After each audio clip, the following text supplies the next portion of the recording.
இவருக்கு சர்ப்ரைஸ் பண்ணலான்னு ஃபோன வாங்கிட்டு, இவர் கையில அந்த ஃபோன குடுக்கறதுக்குள்ள போதும் போதும்ன்னு ஆகிடுச்சு. பார்சல ரிசீவ் பண்ணது என்னமோ அவர் தான். பட் பிரிச்சு பார்க்க டைம் இல்ல. பிகாஸ் ஒர்க் விஷயமா 3 டேஸ் வெளிய போயிருந்தாரு.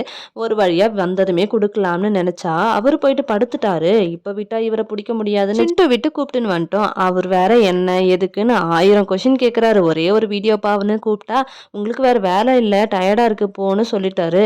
எப்படியோ கைய புடிச்சு கூப்ட்டுன்னு வந்து உட்கார வச்சு, அவர்கிட்ட பார்சல பிரிக்க சொல்லி குடுத்துட்டோம். ஆக்சுவலா இந்த ஃபோன் எதுக்குன்னா, எங்க அப்பாவுக்கும், அம்மாவுக்கும் வெட்டிங் ஆனிவர்சரி வந்து மே மந்த் வரப்போது. பட் வந்து மே மந்த் வரைக்கும் அவருக்கு ஃபோன் இல்லன்னா கஷ்டமா இருக்குமேன்ட்டு சீக்கிரமாவே வாங்கலாமேன்ட்டு வாங்கிட்டோம். வாங்குனதால அம்மாக்கும், அப்பாவுக்கும் சேர்த்தே சரி ஒரு கிஃப்ட் மாரி குடுத்துடலாமேன்னு குடுத்துட்டோம். அம்மாக்கு மிக்ஸியும், அப்பாவுக்கு ஃபோனும் வாங்கி குடுத்துட்டோம். அவரும் பிரிச்சு பார்த்துட்டு ஃபோன் நல்லா தான் இருக்குன்ட்டு மாடல்லாம் பார்த்துட்டு, "எனக்கு எதுக்கு ஃபோனு? நான் இருக்கிற பழைய ஃபோன வச்சே ஓட்டிக்க மாட்டேனான்னு?" கேட்குறாரு. கஷ்டப்பட்டு காசு சேர்த்து வச்சு வாங்கி குடுத்தா, "இப்படி சொல்றியேப்பா நீன்னு" கேட்டா, "சரி விடு விடு அவ்வளோதானான்னு கேட்டு தூங்க போட்டோமான்னு?" கேட்குறாரு. "அது எப்படி விடுவேன்? இல்ல இல்ல இப்பதான் உன்ன ஒரு கொஸ்டின் கேட்கணும்னு நான் கேட்க, சரி என்னன்னு கேளுன்னு அவரு சொல்ல, நான் பல்க் அமௌண்ட்டா குடுத்து பார்சல் வாங்குன்னு சொல்றேன். நீ ஏன் எதுக்குன்னு கூட கேட்காம வாங்கிட்டியேப்பா, அது எப்படின்னு கேட்டேன். எனக்கு உங்க மேல நம்பிக்கை இருக்கு. நீங்க எதையும் அனாவசியமா செலவு பண்ண மாட்டீங்க அப்படின்னு சொன்னாரு. எனக்கு ரொம்பவே ஹாப்பியா இருந்துச்சு. ஃபோன் வாங்குனதுக்குள்ள அவ்வளோ சாட்டிஸ்ஃபேக்ஷன் இல்ல. பட் அவர்கிட்ட இருந்து வந்த கிரெடிட்ஸ் லைஃப்ல வேற என்ன வேணும் அப்படின்ட்டு இருந்துச்சு.